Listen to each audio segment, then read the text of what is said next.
What is up, everyone? Hope you guys are having a great weekend. Welcome back to JMB Unsupervised. This is episode 54. Wow. Episode 54, dude. That's crazy. That's crazy. You really kicked the shit out of me. I appreciate it. Be tuned to our 2 drink reviews that are going to be coming out later on this week. One, we held up our end of the bargain on a deal. Brandon learned his lesson. I bet that somebody made. Oh, okay. Somebody made. Not pointing the fingers here. Hey, we held up our end of the bargain. We endured the punishment on that. And then I'm still paying for it. So, but definitely 2 drink reviews coming out. Stay tuned for that. I have a lot of questions about what goes on in Chicago. Yeah, and what they consider good. And why there's shit floating in the drink. Well, I assume they're water. It's not Fiji. Can't be any worse than Michigan's. Well, that's Flint, Michigan. Leave Detroit out of this, okay? Like, come on now. But we're gonna dive right into it. As you guys know, football season is over. But don't think that means that we're not gonna talk football. But that's not where we're starting today, Brandon. We are gonna start with All-Star Weekend, and we are gonna start smack dab in the middle with the dunk contest. So, Mac McCullen. He's basically made the dunk contest over the last 3 years very watchable. Entertaining. Yes. Entertaining, watchable. Now, if you guys did not know, one of his dunks, he jumped over a Kia. Yeah. Kia, I don't know the name of the car. He jumped over a Kia car? And he actually jumped over it. And the people out here want Not to just say... the hood. He jumped over the people want to say, well, Blake Griffin's was, just as good. No. Blake jumped over the fucking hood. Matt jumped over the whole fucking car. Now, if you guys don't know, there is a video out there of Matt practicing this dunk, and he was doing it with a Subaru. And let me tell you, Subaru is much higher. Yeah. And but Mac McCullen, I mean, he is a G leaguer, and he's won the dunk contest 3 years in a row. He three-peated. First time ever that's ever happened in the dunk contest. Now. Yeah. I've been a big advocate, and I think you will agree, he should be in the actual league. He should not be on the G League contract. But I think he deserves. I think he deserves a chance. Some kind of chance. This is like I think he's on now his 3rd G League team. He's actually made more. Second G. I think it's his 3rd. Well, he's been with the 76ers and the Magic, so this would be 2 ways. So he's 76ers last year. He's currently on the 76ers. Right now, I don't know. He was with the 76ers when he came in and did it the first year. In the last 2 years, he's been with the Orlando Magic. Damn. I know I'm right, but I don't have the teams. But I don't know how many G League teams he's been on specifically. But, well, the Fin making his interest, ladies and gentlemen. Fin. Got to get his photo out. Go ahead and sit her down. He's going to be here for a little minute, man. Yeah, you got to get his little photo. All right, so he's played for the Magic is where he's currently on, right? Yeah. He's been there the last 2 years, I know that for sure. He's appeared in 5 NBA games in his career to this point. Played in one of each for the Bulls and Lakers during 2021 and 2022, and 2 for the 76ers. Now he's on the Magic, so he's been on 4 teams: Bulls, Lakers, 76ers, and now Magic. So he's been on 4 teams. Been on 4 different G League teams, and he's made his most money in the dunk contest. Over like $320,000 he's made on the dunk contest. But this obviously him three-peating in this latest dunk contest. Got some other guys.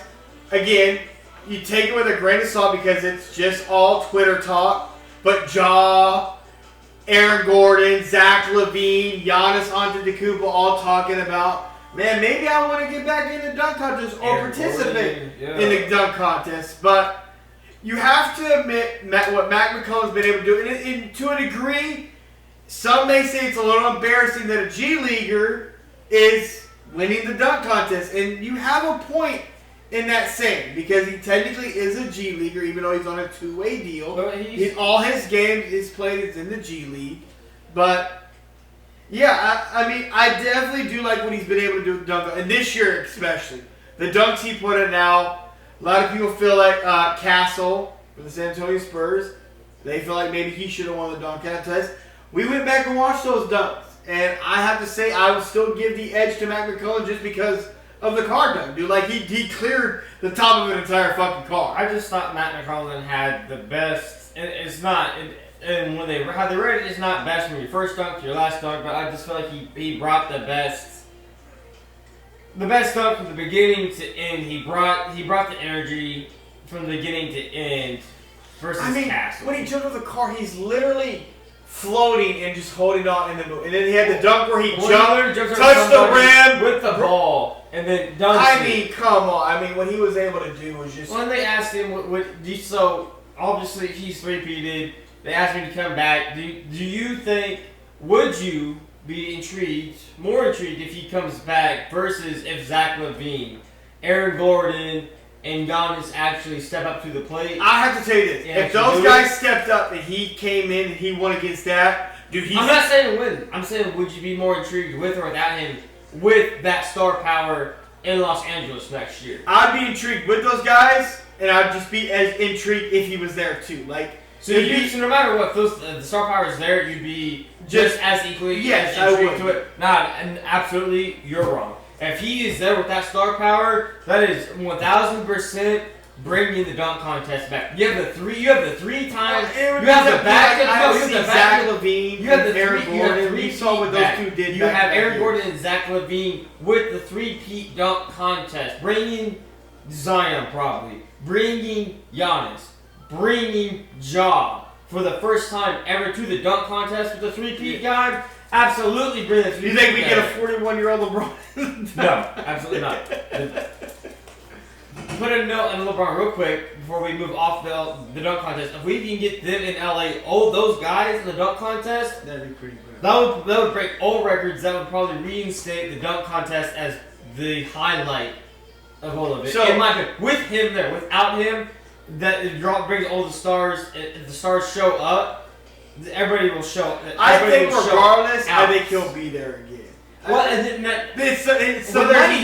whether he participates in or not is different. If he's on the sidelines, absolutely, no matter what, he'll be on the sidelines. Yes. But I don't. If he participates, I don't know. But if he participates, that brings it to a whole next level where those guys really have to. Because he's there because he has the time. He's got the creativity, the time. Well, he has the time because he is a G League player. So for me, you're wrong. If he's involved, it heightens it. And I still do think to actually make it worthwhile for these NBA players, you have to you have to make it money well spent for them to participate in it. And not just for the winner. Everybody involved, you need to make my time worthwhile because it's time out of my craft and my time and my grind to become better, to do this event. As we saw, he had time because he's a G League player. Yeah, he's got a lot more time. But what I want to move on to, what you brought up LeBron James, a three-point contest. I want to see that motherfucker in the goddamn three-point contest. Yeah, so what I would, so I agree. I would like to see LeBron at their budget because he's shooting an all-time high in the three-point contest. But I also want to ask you this. With the way Mac McClellan over the last 3 years has elevated the dunk contest and making it more watchable, has the three-point contest taken a little bit of a back seat over these last 3 years? That is not true because you look at the NBA, people are bitching about the three-point shooting. It's all about three-point shooting now, which is crazy. Because the last couple of years, everybody's loved it. Now this year, it's been... In my mind, Cat kind of broke it 2 years in a row, being in it as a big man. Kind of like... He didn't break it. He made a little bit more tricky in the first year. Then the second year he came back and lost. If he would have won it one of those years, it would have kind of turned the narrative. But the three-point contest, in my opinion, was never like the. I'm so scared. Like I don't know where to go. The big attraction. Yeah. It was the kind of like the great sideshow that you could have with the three-point contest. Do you think the three-point contest this year took a big let down because there was no WNBA versus NBA? After they had the contest, they were trying to get Caitlyn. Caitlyn said, "Tell the NBA, go get fucked." Which, and rightfully so, and that she should have. But like after having the competition between the NBA and the WNBA, this three-point contest was a little bit of a letdown. That's not a knock to Tyler Hero, Tyler Hero, who did eventually win. That's not knock to him. No knock to him. And winning, because that's a great feat, because, I mean, last year was Dame, the year before that was Dame. Yeah. I guess my bad. Towns did win it in 2022, which he came back trying to defend his title and then lost to Dame, and Dame won it back-to-back years. And then Tyler Healer won it, and then 2021 Seth won it, and then Buddy Hield, who was in it this year, won it in 2020. But it did lose kind of its, almost like its like energy, not having the stars. I mean, the big stars, the three. Like you want to see Steph shoot it. Like, let's be honest, you want to see Steph shoot. I would like to see LeBron in the contest. I would. I think if it would be cool. Get LeBron into if we could, because LeBron's not going to the dunk contest. I don't want to see a 41-year-old man try to go out there. Well, so what is your thoughts on people holding on to LeBron? I know you are a big advocate of saying that LeBron technically did ruin the dunk contest because he didn't do it. Well, okay. In my mind. But I also think it's a little unfair because people like to throw Kobe. Well, Kobe did it as an 18-year-old. Like, he was not a superstar when he did it. But he wasn't a superstar when he did it. But he wasn't a superstar when he did it. I get that he did it. But people act like Kobe did it multiple years. He did it 1 year. People act like, Vince Carter's great year. He only did it 1 year. Never went down. Did it. All the biggest stars, that was the biggest rim runners, the hardest dunkers, they did it at least once.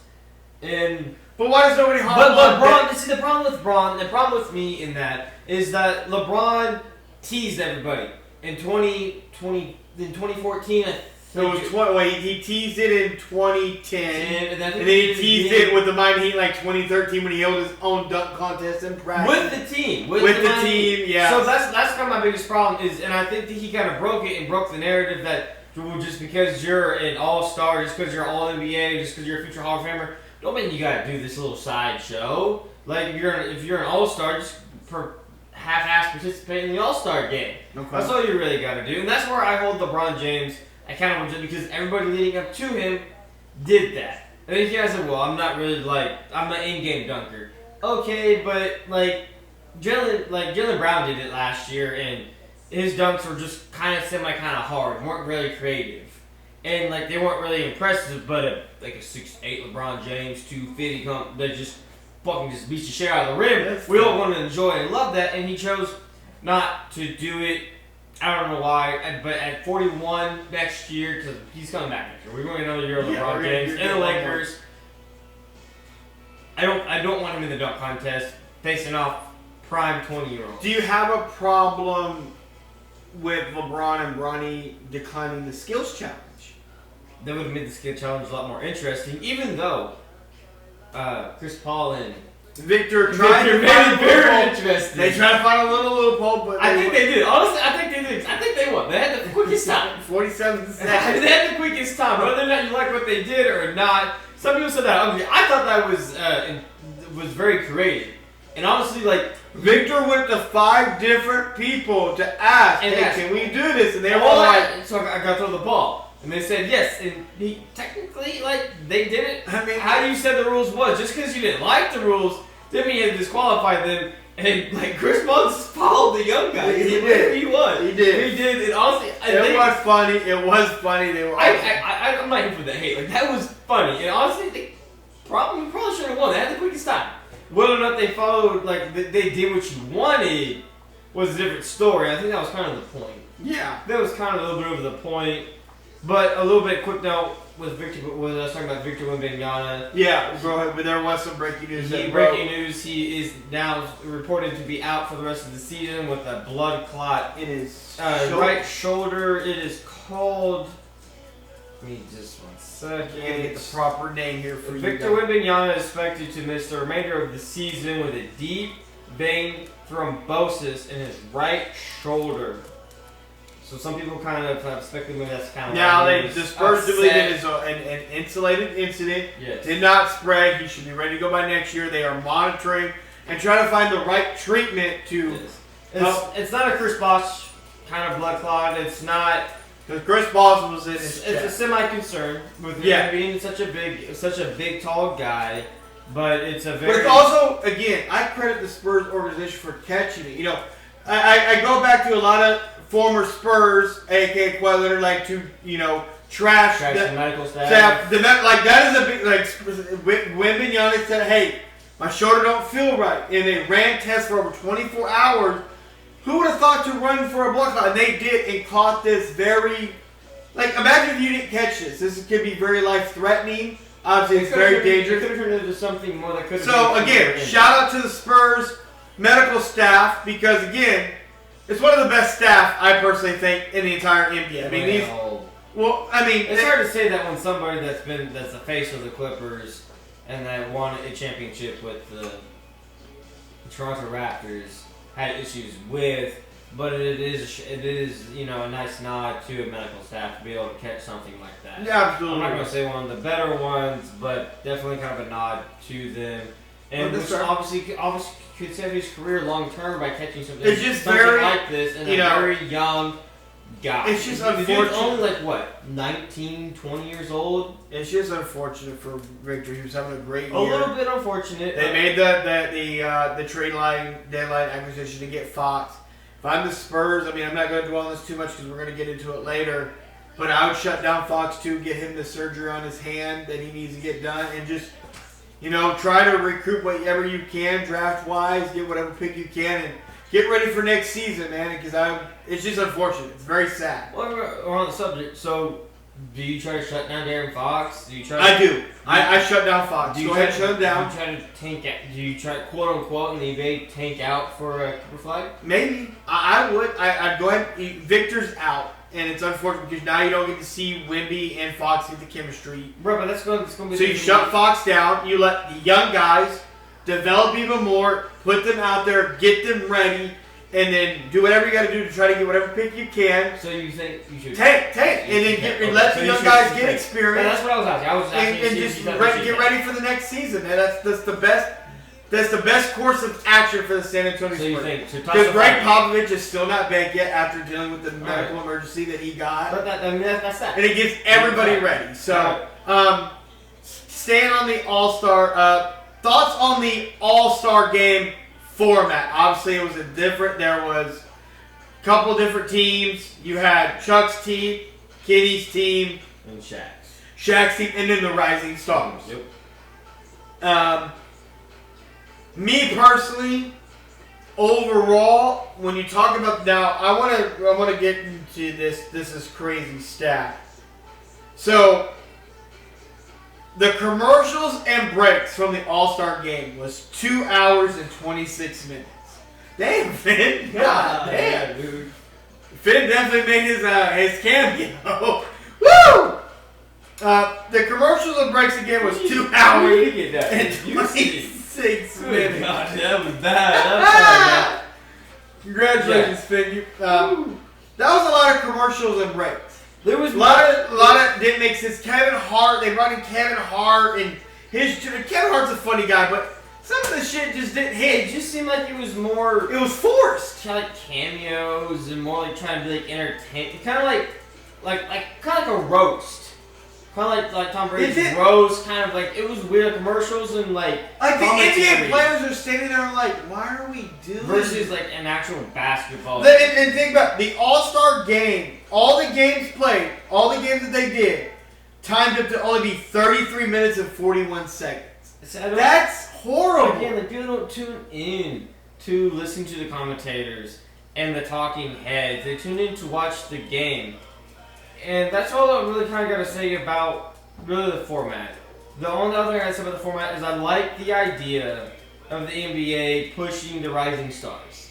Because that's supposed to be the future of your league. That's the future of your league. And to get them more, because nobody watches like the rising stars and like the sophomores or whatever. They had like two teams and they faced it. Nobody ever tuned in and watched that. That was lost. So I like them having the Rising Star team.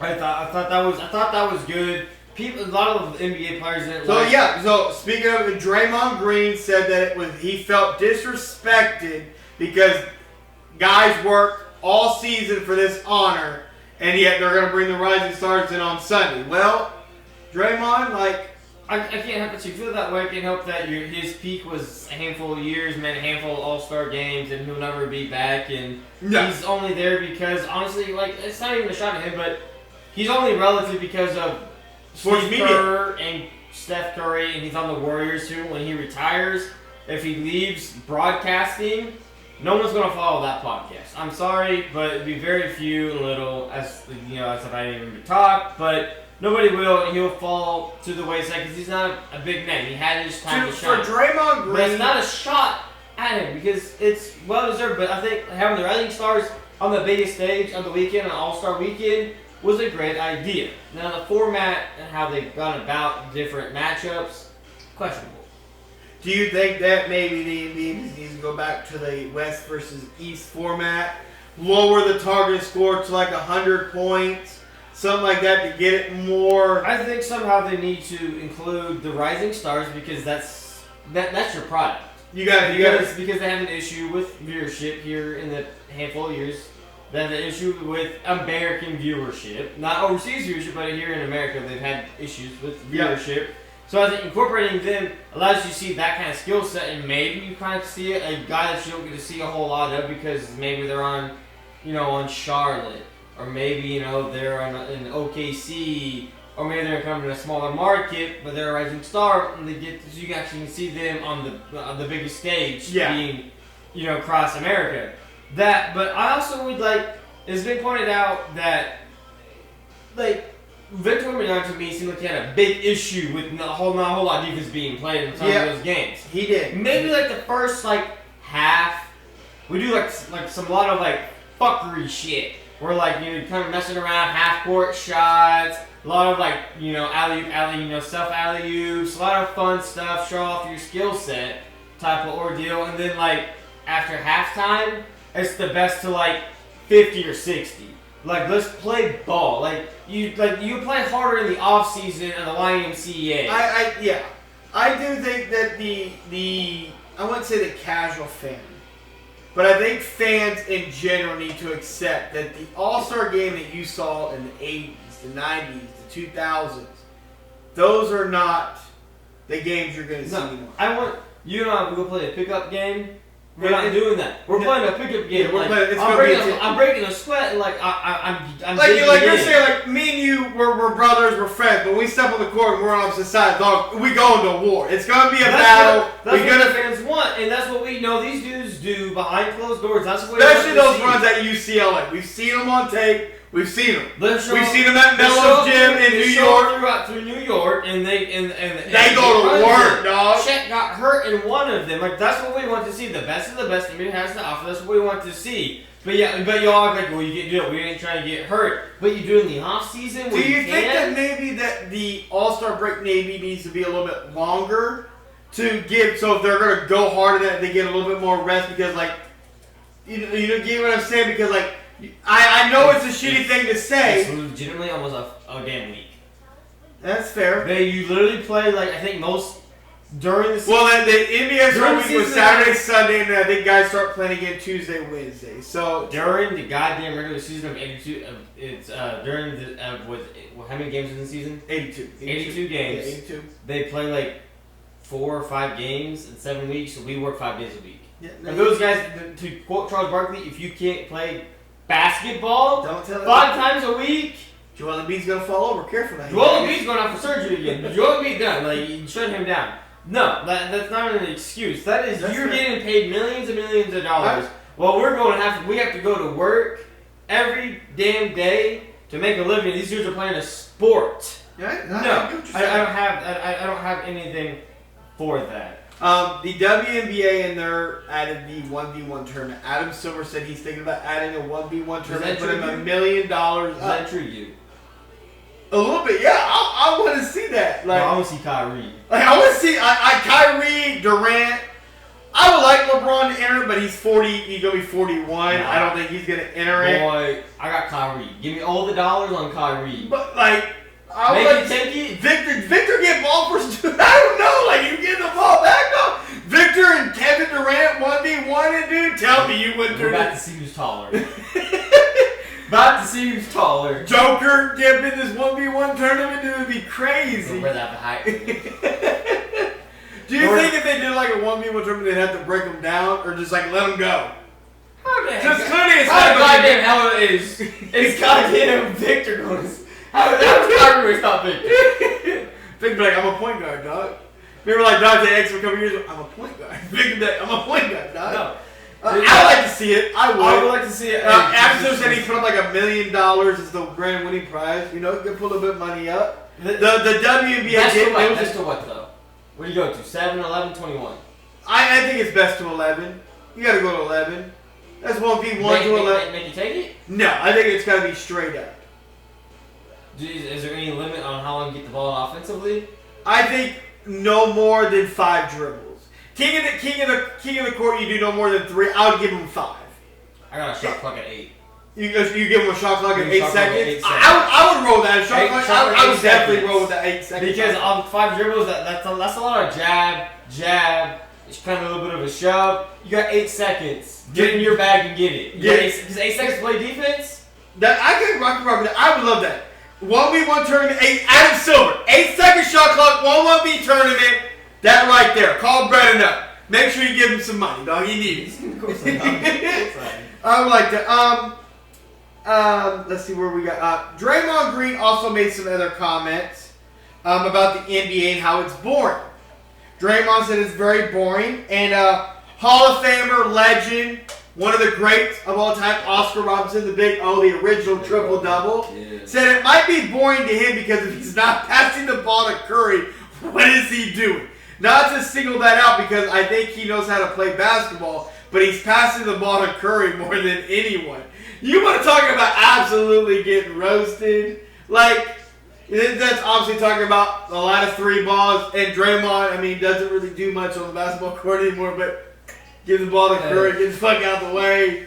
Like, I don't think the game is boring. I just think it is. There is a lot of 3s being played. There's not a lot of a mid-range game. The mid-range player is very limited to the amount of guys that are in the league that do it. I think just a lot of guys. We just kind of got into the. But I think we're also in a new viewership. Like, we kind of are. And he has a solid point because, like, what does Draymond do? Well, I also look at it too. Like, our players that we watch, the Currys, the Durants, the Hardens, the Westbrooks, they're getting older. The new generation is like the Ja, the Zion. Like, they haven't emerged. Zion plays? They haven't emerged yet, so you haven't really gotten that. I got a question for you because I get what I get what you said. The new people haven't seen their guys show up yet. I get what you said. I have a couple questions. I'm going to throw one at you. Okay. Did Seth Curry deserve to be an All-Star? Because an All-Star game, to be an All-Star is also based off of team success. I love the Charlotte Hornets and LaMelo. They got the fan vote, but didn't get in, and deserved to be in over a couple guys that got in over him as a reserve. Even though, before you answer, I don't believe if I'm hurt, I say I can't play, someone shouldn't take my spot. No, I agree with you. And that's how it should be for the Pro Bowl and the NFL. If I'm not going to participate, you don't fill my spot. Because that's just giving somebody something. They didn't earn it. I got it. I won it. I'm the better player. I'm just not going to participate in it. And so then you move on without me, or you can have me there, but I'm not going to participate. You don't fill that spot because you're giving somebody an accolade that they didn't actually earn. Yeah. If I was that person that got the accolade, don't give me that. I didn't actually really earn it. You're just kind of giving it to me, but we're also in the day and age where, like, so I ask you, did Curry earn his All-Star vote? Because that was a question out there that if Seth Curry really deserve it based off of where the Warriors are in the standings, which they are currently in the West. A lot of people think at best they can get up to the 6th seed to try to avoid the play-in, but they are actually the 10th, 28 and 27 with the Jimmy Butler. So I would say I didn't think he was a starter. I thought he was a reserve. I thought Kyrie should have got that starting spot to me, personally. I think we talked about that previously, a couple episodes ago. But it's unfortunate because it's like it's Curry. It was Oracle Arena where it all started for him. But no, to answer your question, to keep it short, sweet, no, I did not think he deserved to be a starter. But I think because of where it was, who he is. But you think he deserved the All-Star nod, just not as a starter. Yeah, I think he deserved an All-Star nod, but not as a starter. So, it's not a knock on Curry. It's not. He's had a down year. And speaking of Curry, I want to go right into a statement. Stephen Curry said he don't want to be in a situation like the Lakers were in those last 3 years with Kobe. I know he came off the Achilles injury, but they were a lottery team. It was more just about how many points Kobe could score down the stretch of his career. I don't want that to be the scenario for me. And that was very alarming. Now, granted, they made the Jimmy Butler trade, and listen, that didn't put no fear in my goddamn boots at all. Like, being a LeBron Laker fan, did it scare you? No. Okay. Like, it would have scared me more if they got Kevin Durant over there. So, I agree if they would have got KD, but on the KD trade, he vetoed it, as we mentioned in the previous episodes, but he wanted to stick out with his teammates, with the Suns, and see what happens in the offseason during the summer, which we all could foresee that he probably will be moved because the Suns are like the big three of Booker, Durant, and Bradley Beal. Well, Bradley Beal's not a big three, but they're 11th and they're 26th. Well, they made them a big three, but it did not work. Well, you can say how you feel, but like they're not. But so in the All-Star weekend, they overall. Well, in the 3-point contest, we got Tyler Hero. Yep. Gotta give him love. He's the third heat to win the 3-point contest. Yep. In the slam dunk contest, we got our three-peater. We got our three-peat in the history that we can remember. Yep, which is history. Which is Mac McCollum. And the skills challenge winner was Evan Mobley and Donovan Mitchell. And the All-Star game was the OG Shaq's team. They won. They beat Chuck's team, which was Curry won the MVP. And do you have any issues with it not being Tatum? No. Honestly, like I really don't. And everybody was, well, look what Tatum did, and he was like, that's cool. And I'm here to tell everybody out there, we don't hate Tatum because of whatever. Like, Tatum's a great player. He is. We get that. He's an all-star. But it's more of how it's being shoved down our throat. You can't shove somebody down. Like, Boston fans, they're gonna love Tatum. They'll go to bat for him. That's cool. We respect that. But the common fan of the basketball world, you can't just shove Tatum down our throats and think that we're going to accept it. That's not how someone's going to be loved. All of Jaylen Brown winning the Eastern Conference MVP and the Finals MVP. The last thing I have to say, a little bit off the All-Star break, is it's kind of like the duo between Jaylen Brown and Jason Tatum. I just, to me, if you take Jason Tatum off the Celtics and you put him on, say, the Wizards, what do you got? What do you got? I still think Tatum is Tatum. It's just he's not playing the basket. Do you, or do you have like Bradley? I think it's a guy that's going to take a little bit more shots. Or do you have a Bradley Beal? That looks like a Hall of Famer, All-Star, because he takes a lot of shots. My whole thing about Tatum's inflation is like Tatum, they'll be like, oh, Tatum had this big game, but he was like 2 of 13 from 3, dog. Like, why the fuck are you taking that many threes? And I've always said this for Tatum. Yeah. And this goes back to his days in college with Coach K. He settled for a lot of bad shots. And those same habits have translated now that Brad Stevens is no longer the head coach of the Celtics. Because Stevens used to get on Tatum about settling and taking a bad shot. Tatum is now in that role where it's like, well, we're just going to live with that shot, even though it's a bad shot. Yes or no? Has Tatum peaked?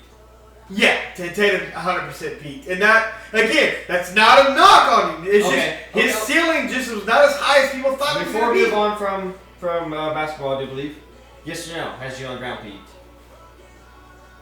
No, I don't think I think Brown's got a little bit, one more level. Not maybe offensively, maybe a little bit more, but I think defensively, I think he's got another level to go. Okay, so yes or no, has the Celtics won their last chip? Yes. I don't think they get another chip. Okay, yes or no, has the Celtics peaked then? As in, like... As a whole? As a whole, because their core is intact. They have their core 6-7 is there. Resigned. So you said no to getting another chip, but that's not necessarily no to getting back to the Finals. Yeah, now I think as a whole, yes, because they're two. They're so as a whole. So I asked you will they win another chip? You said no, but as a whole, have they peaked? Yes, I think you saw the best version of them already. Will they ever get back to the finals?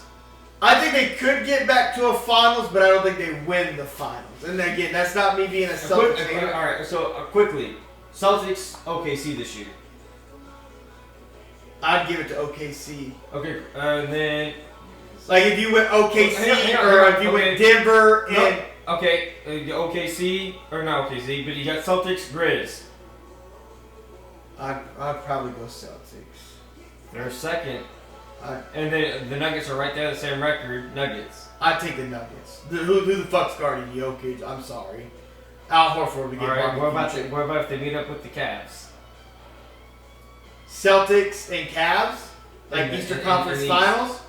So the Cavs. Which one would you rather see? Very quickly, as we're leaving the All-Star break, so you have you got about 30-some games left. Yeah. Who would you rather see in the finals? Cavs, Celtics, Knicks. I'll even give you Pacers. I would probably say the Knicks. I think it'd be really good for the NBA. Versus who? What's the matchup you want? I would love to see Knicks OKC. No, in the East. I mean. Oh, in the East, give me Knicks and Cavs. Renew that rivalry from back in like the. Cavs. Okay. Yeah, I would love Cavs and Knicks in the Eastern Conference Finals and the Western Conference Finals. Well, I wasn't going to do that, but I'll help you out a little bit. I would love. You got Thunder, Grizz, Nuggets, Rockets, Lakers. I'm going to take my biases from the Lakers. And you got Clippers at 6. But I would love this. Give me like an OKC Houston Western Conference Final. Give me two young teams. Youngins. Let me get them youngins in there, bro. Like, let me see what you got. Like, let me see who's really ready for this big Honestly, stage. I'm more curious about the West. Give me you want to get some youngins. Give me like the Grizz and Rockets or like. Like I want to see, like let me get some of them young. I want to see like, are you really ready for this fucking moment? Give me honestly like Thunder and Grizzlies in the Western Conference Finals. God, boy, that'd be nasty. Yeah. Jaw and SGA going at it. Oh fuck yes. Both at the same position. Oh dude. Like they're just coming down the lane full speed at you. But I was a little bit more curious about the Celtics, but yeah. Anyways. So that was the All-Star break. Overall, taking everything into consideration, out of 10, what would you rate this All-Star weekend for you personally? For you, not your average. I'd give it a 7. I think we're right around 7. I'd say like 7.5. The format was kind of cool. I liked how they got the Rising Stars involved. The 3-peat up. You did have some defense in there. There was a lot of blocks. There was the young guys made you. It was a 3-peat that kind of upped it a little bit. When he jumped over the fucking car, dog. Charlotte Girl winning it was nice. Was a nice little bit of a now, challenge. Last thing before. If they had the WNBA competition, a 3-point contest. No, we're probably gonna get that next year. I probably bumped it up. We're probably gonna get it next year. I probably bumped it to an 8 because of the competition. Because just the 1v1 stuff. I do want to say this before Curry's career. I gotta get him and Caitlin Clark 1v1. We gotta see it, right? Like, I want to see it. Like, I think what'd be really cool to me is to see them just like start at the women's 3-point line and just keep moving back. Yeah, and see how far they can really get. My final thing on the NBA before we move on: the face of the league. Now, LeBron James has been the face of the league since. I mean, LeBron James came in 2003, and I'm not saying he was the face of the league then, but he had all the hype. Everything was on him, all the expectations, never been in trouble, anything. Face of the league, everybody wants Ant. Ant says, no, that's what they got Victor for. But the media tells you he can't be a foreign player because this is an American sport, but yet we're massively global basketball. Now, I know I'm the basketball guru over here because I played, but like, can a foreign player be the face of the league?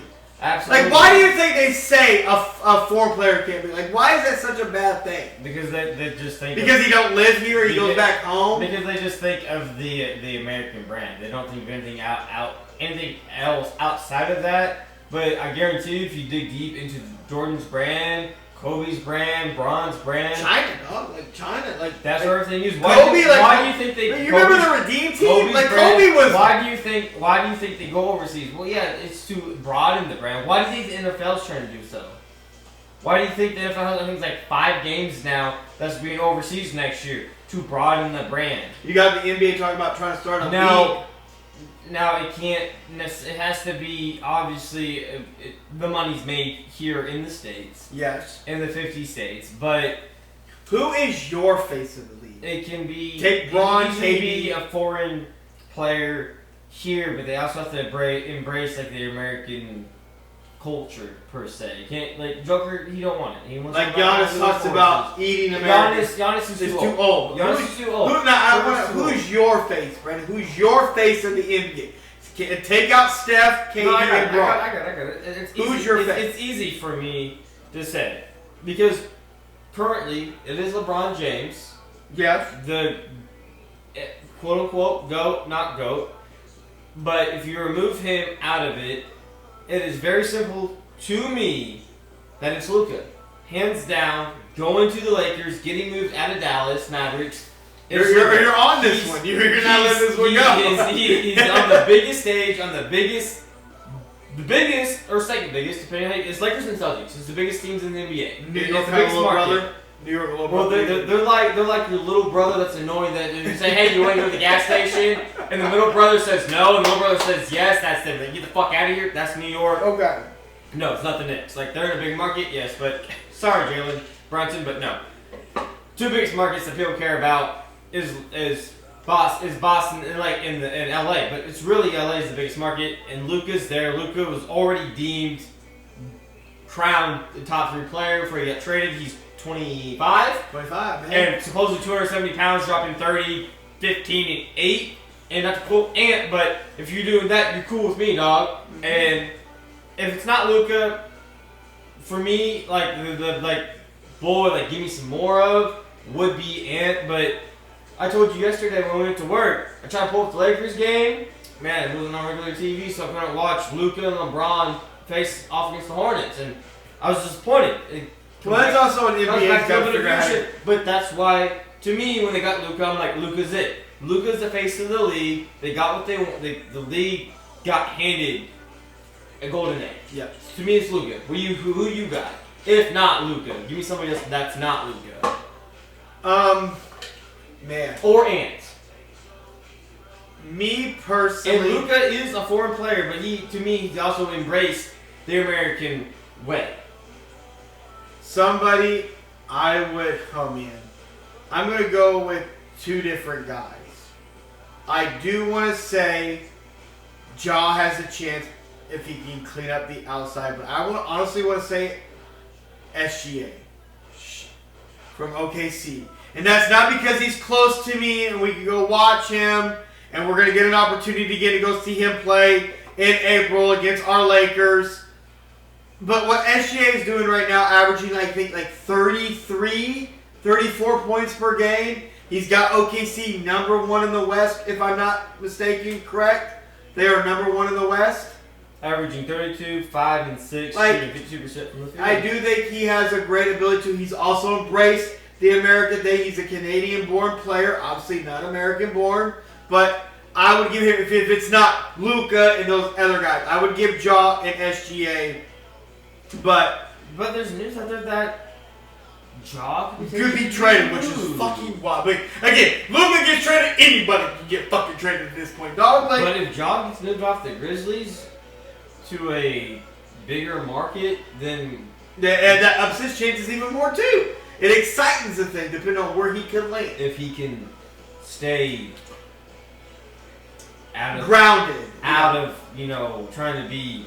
Remember, you went to private school, not public school. Out of trying to be, not trying to be rude or anything, but out of the hood mentality and thinking you're something that you're really not, because you're not. You're not. But you're not wrong. I think we're all pretty much agreeing that I think Luka. And I just think it's disrespect. And I get it, a basketball American sport, but we're global now, and you have to embrace the global side of this basketball game. You know what I mean? You gotta embrace it. Well, you have to embrace it, but also you have to embrace the American way. You have to you have to embrace. But the American players got to embrace, like, I want to be that dude like LeBron, like, when he came in 2003. It's more like you have to embrace, like, us. Like, you have to, like, make us want you in a way, I guess. Like, you have to, like, embrace, like, our culture. Yep. So. And it gets kind of in a weird way to make people want to, like, kind of, like, flock towards you. Yep. So, that is our take on the NBA All-Star Weekend. It was great for the most part. Things that can be fixed always improve.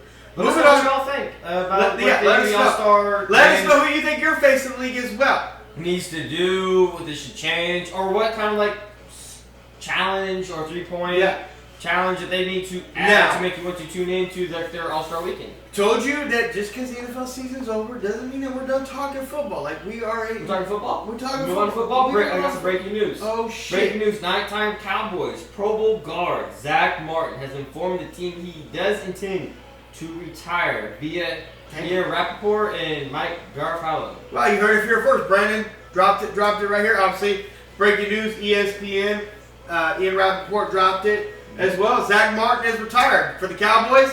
You're fucked. Like, there goes another great offensive lineman who's going to be probably a first ballot Hall of Famer when his time comes, possibly.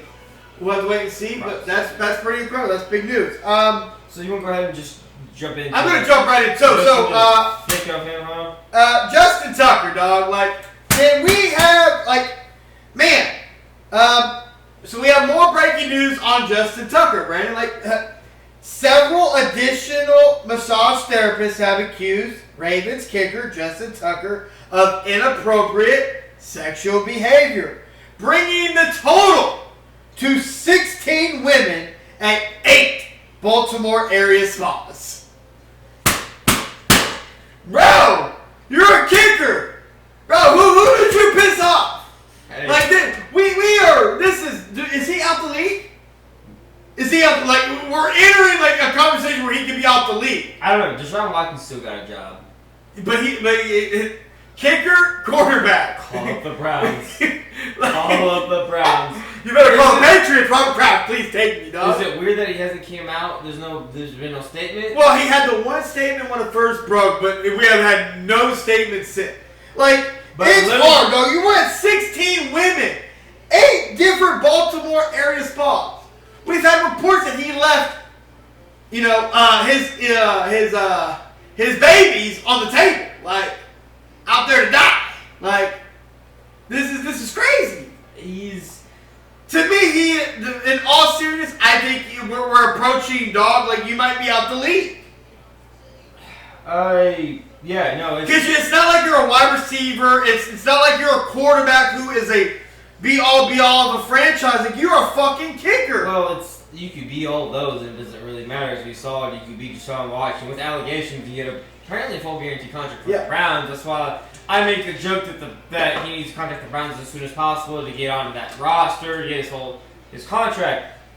It's not a joking matter. What he did, he supposedly it's just getting worse. He was undrafted before he was even famous. And these allegations took from 2012 to like 2016 is what these allegations are coming in. 16 now massage therapist that has come out accusations. It's weird that it's now coming out of the woodworks. Like 10 years later, basically. More than 10 years later. Kind of towards the end of his career. There's not a whole lot to really go on with this. Like, did he stop handing out checks? Did you stop paying? Like, what did you go with before he was undrafted? Like, this doesn't make, like, this he won the Super Bowl with the Ravens as an undrafted kicker, as we've stated before in a previous episode. But really the thing I have, my question for you though is we don't have a lot to go on. There's just allegations. Nothing's really gone to court. Nothing's really been settled. He's not on no exempt list or nothing yet, obviously. Nothing's been brought to justice quite yet, but now we're up to, what you said, 16. 16 in 8 different spas in Baltimore. If we can just fast forward real quick, is he with the Ravens? Is he with anybody in the NFL in this coming season? With what we know now. I don't think he is, no. I don't think he is, no, Brent. I don't think he is because I don't think the NFL can afford another Deshaun Watson situation. Because I think the NFL regrets how they did the Deshaun Watson situation to a degree. I bet the Ravens do. I meant that the Browns did. Yes, but the Browns. 16. I mean, he struggles though. He's 16, struggles. He's a kicker, and like we all want to know what happened to Justin Tucker this past season. Like, dog, why are you struggling? I just kind of thought it was Travis and Mahomes messing him up in the playoffs. No, it was apparently he like. I mean, when you kind of look at pictures, when you look at pictures of him, he's kind of creepy vibes. A little bit of creepy vibes. But he's up to, like you said, 16 allegations. I kind of agree with you. If anything more substantial comes of it, I don't know if the Ravens. I'll tell you this. I'm gonna be, and I think you might agree with me on this one, which is rare because you don't normally agree with me. You can have your own opinion, but it's wrong. If the Baltimore Ravens were to keep Justin Tucker on the roster, I think Ray Rice may have a little bit of an issue. Right? Like, if I'm Ray Rice, like, dog, you gonna keep him. My wife backed me up, dog. Like, she stayed with me. We still married. Ray Rice, if I can knock the shit out of my wife in the elevator for her talking, but yeah, I can expose myself to 16 with Oshware. And you keep me. And the NFL blackballed him because nobody went and picked up Rasheed Rice in the prime. That was it. He was done after that. Which I was a little, honestly, I was surprised. I mean, like, it was completely different situation. No, it was bad. He knocked her the fucking head. She also came out and said, I hit him too. Like, granted, I get it. Alright, but anyways. But, like, it's time to move on. We said what we have to say. It's time to move on. Alright, so. I think we both would be really surprised if he's on an NFL roster. Now, I'm going to get your feathers a little riled up here. No, you can try. We have a potential massive move in the NFL world. Okay. Netflix wants to come in and purchase Sunday NFL rights from CBS and Fox and go all in on purchasing rights would mean Sunday football would be on Netflix instead of CBS and Fox. How does that make you feel that Netflix wants to come in and take football away from CBS and Fox? Who is Batman's, like, villain? Joker? Doesn't matter, that's how I feel. That's how I feel. I feel like Joker. Like, I feel like I want to blow up shit. I feel like I want to blow up Netflix headquarters. I don't like this move. I don't like it. That's how I feel. Like, because one, it's disrespect. If the NFL allows have it so fucked up to like, it's just a money grab again because now everybody's got to go get fucking Netflix and not everybody wants to pay a fucking subscription on top of everything else you fucking got. This is what we've been talking about when it came to the NBA, and their issue is that it's this subscription. It's this subscription. You got to subscribe to this. Only a handful will be on local TV. Yep. When everything is already, if you don't have like cable or like Dish, yes. Everybody has Hulu, which is considered like your local TV. Yeah. But yet, buy this subscription so you can watch this. My biggest drawback with the NFL, I can watch like 8 to 10 games in like a stretch of a week. Yeah. Which gives me over half the teams in the NFL. Yes. Versus the NBA has games that I have to subscribe to this one and this one and this one, and I have to buy the subscription to be able to watch all of the games I want to watch with this team. Yeah. When OKC is 4 miles from me in Topeka, Kansas. Yep. But I don't get those aired regularly. I don't like it. I don't like me being forced to have to buy a subscription to a service just to watch a sport.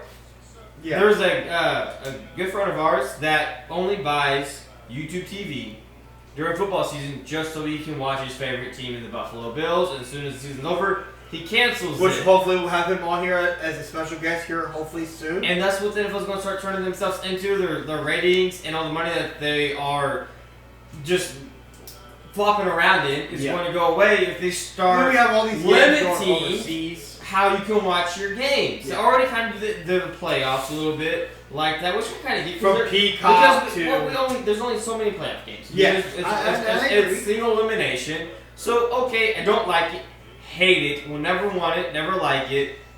But to make regular season games that way, solely on Netflix that have issues with buffering, no, I don't like it. I don't like trying to gouge the fans when your normal common fans can't even afford to go to a football game. Yeah.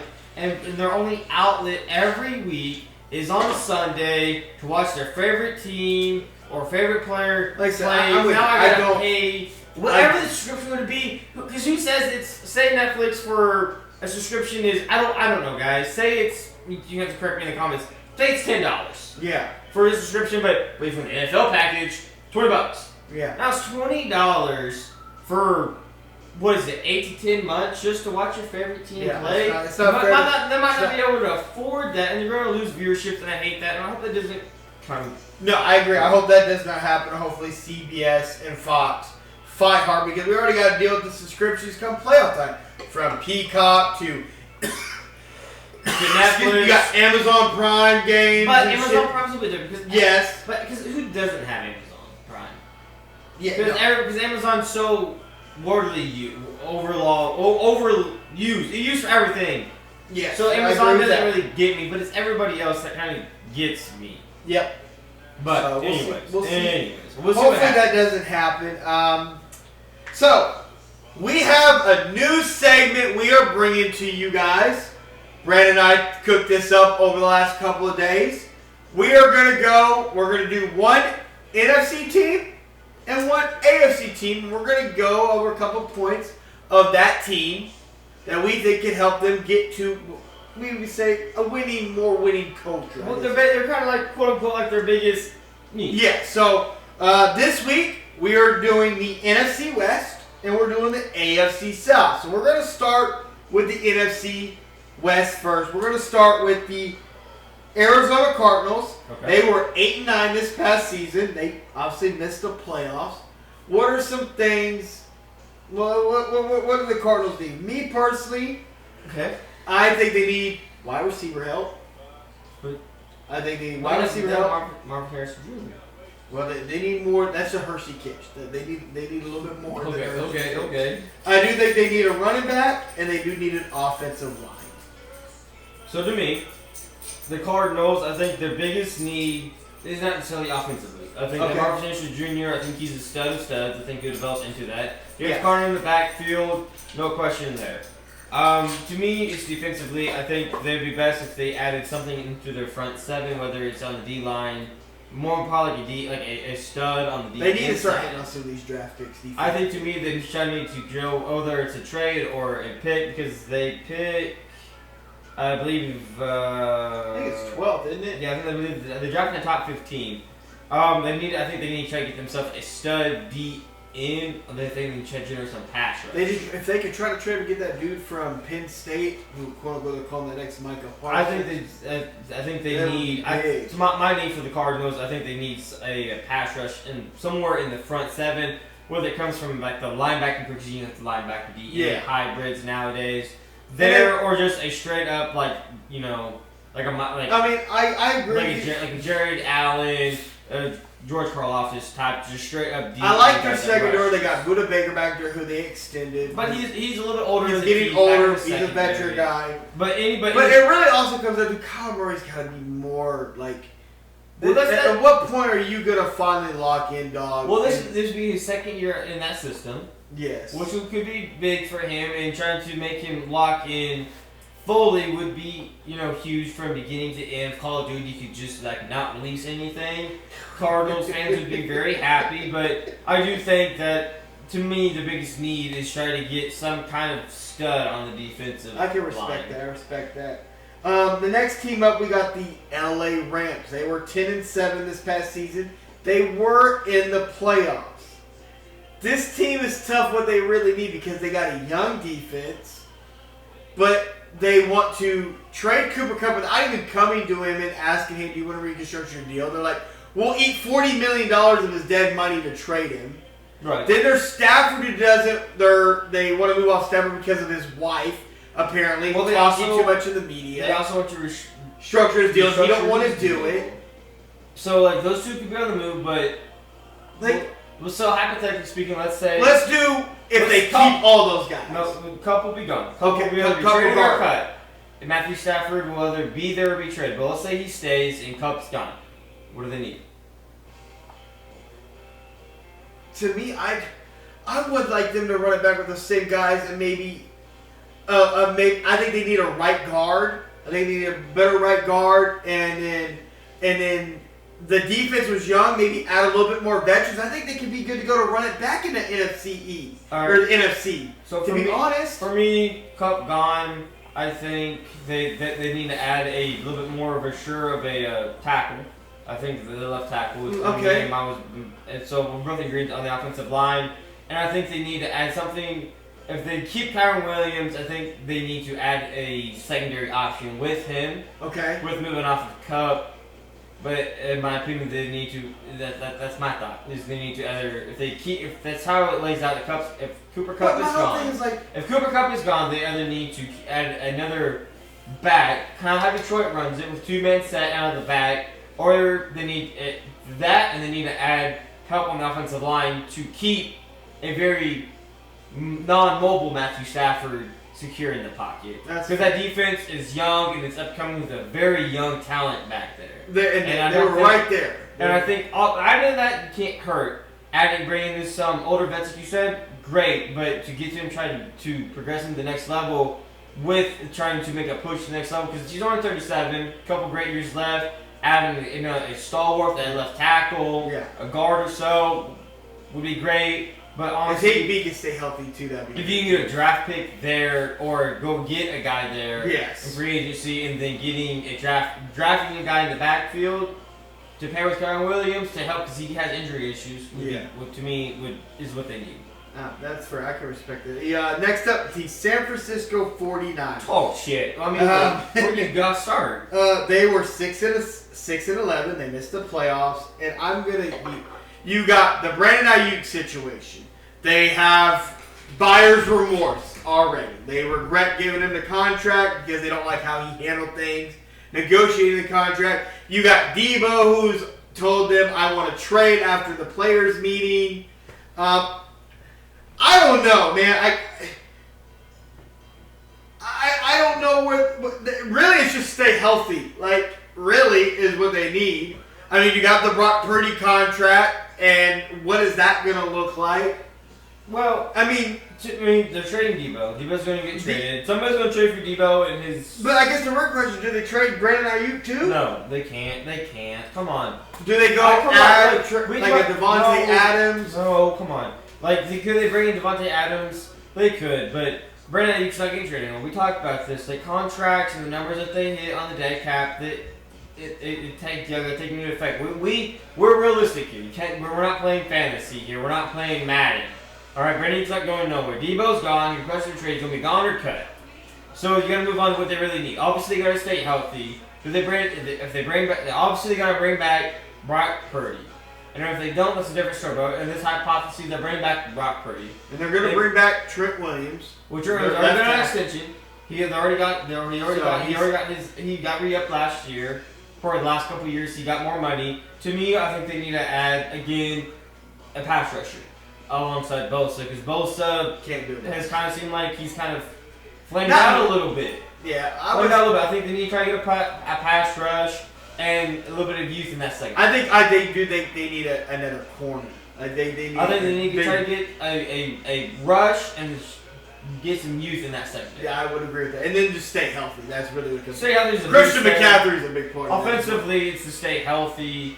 And defensively, I think this is what the 49ers do. They win, and then they have a season where it's not great. Off a little bit. So. But I think we both agree you need to get some pass rush and some youth in that segment. Next up, last team in the NFC West, the Seattle Seahawks. They were 10-7. They missed the playoffs. Quarterback is probably something you need to start thinking about with Geno Smith up there. I would also say offensive line. Defensively, they're young. They're already building what you would call realistically the Legion of Boom. I feel like that with the Niners too. Yeah, well, defensively, I agree. There's not a lot to say. I think skill position wise, I think you could add to it, and if you can. I guess for Seattle too, we have to think about too. They don't know what they want to do with Tyler Lockett. If they want to bring him back, release him. But he's an older skill position guy. And then DK. There's rumors they might trade him. I'm like, okay, so are you full rebuilding over here? Because if that's the case, it's a whole different story. Get your picks and then start rebuilding the offense. If you move DK, then you have Smith, and then you have Tyler Lockett. Yeah. So which is not rebuilding. No. But to me, I think you let Tyler Lockett go, if that's what you do. Save the money there. You have Smith, DK. We really need to figure out the quarterback position very, very quickly, ASAP. To me, there's not really a knock at Gino because he's been a great. He revived his career in Seattle. He revived it. I just don't. But offensive line guy. And running back too, because they get these running backs that are great, and then like they get banged up and hurt, and they're gone. Like, I just don't necessarily know for me if Gino's really that guy. He comes off of a dude that can't make guys around him necessarily better, and you're already kind of starting to pay him as kind of the dude that's supposed to make guys around him better. That's not the talent, and at some point the Seahawks are going to have to shoot again. 10-7, did they miss the playoffs again? Like with Gino, and like honestly, they got to make a splash. Like they got to make a big splash. Maybe you let Gino go and you go get Aaron Rodgers. Maybe. I don't know. I think the move they got to do is at quarterback. Yeah. Moving off to the AFC South. We're going to start at the bottom here. Tennessee Titans. Man, honestly, I thought that was the Jaguars. No, we're going to start with Tennessee Titans. They were 3-14, I believe they were. All right. They did not make the playoffs, obviously. Me personally, quarterback, offensive weapons, defense. They got to build this up from the ground. Like, Will Levis, Mayo, Mayonnaise, what the fuck you want to call that dude? Mayonnaise. He's going to compete for the job again. But they don't have anything offensively. The offensive line is average. It's not horrible. They do give great protection, but when you have a guy, you don't know if that's your guy. Got to figure that out. And defensively, like, you have Snead, but, like, where was he? Well, he was hurt most of the year. So it's really it's still a full rebuild for Tennessee. They're not ready to compete yet. They're still rebuilding. They're still like 3 or 4 years out, I believe. I still think the move for Snead was a mistake. Yep. They weren't there. They weren't ready for a high caliber corner. I think adding another wide receiver to their mix. They drafted that rookie. Who's that rookie wide receiver? Well, they had Calvin Ridley. They signed Calvin Ridley, but they also have that. I don't know who else. No, that's not him. They drafted a rookie high, and I can't remember whose name, but they have some weapons out there. But Calvin Ridley's. They got to figure out the quarterback. They have to figure out the quarterback. I think they need to get obviously to me. Tackle position's the hardest position. And I would say like D line got to get a lot better. Quarterback and D line, they need a lot of help in a lot of places. Like if I had to the Titans, it's tough. I don't know. They just need to collect draft capital. They have the number 1 overall pick. Possibly could trade it. I think they should trade out and try to get more draft capital. Absolutely. Try to fill more holes and aim to be good in 2 to 3 years. Like, I get it. You got your Travis Hunter, your Cam Wards, your Shador. Right, but like you said, trade back because like you're still years out. Get more. Nobody's sold on that quarterback, and having a quarterback makes will either miss or make your roster. And I don't think this roster is ready yet. No. Versus trying to force somebody in there, I think the Titans should take the long haul and trade out and collect the draft capital. Hopefully, draft good enough to be able to put players in needs, as on the offensive line, the D line, and in the secondary, and maybe try to find another skill position weapon to go along with the other 2 guys that they have there. Would be my thought, and maybe in 2 years try to see what they can get at quarterback in about 2 years from now, whether that be in the draft or via trade. Maybe that Crush comes available and he can Jalen Hurts them to the Super Bowl. Maybe. Next up, your favorite team that we love to talk about. Oh, fuck the Jags. The Jacksonville Jaguars. They were 4-13. Lords, baby. No playoffs. And honestly, I have nothing to fix this team. This team is trash from top to motherfucking bottom. Really? What? Oh, I think it's the GM, like the owner, really. Put all that aside, since we're you don't feel like there's much you can do. What can you I think they need a pass rush. I Allen for them. Their D that they re-signed it and they retained. He's a great addition. I think they could use some. They had the number 1 overall pick dude that they drafted 2 years ago. I don't even know what he's done. Not as good even as Hutchinson because he's not. Trevor Lawrence has been.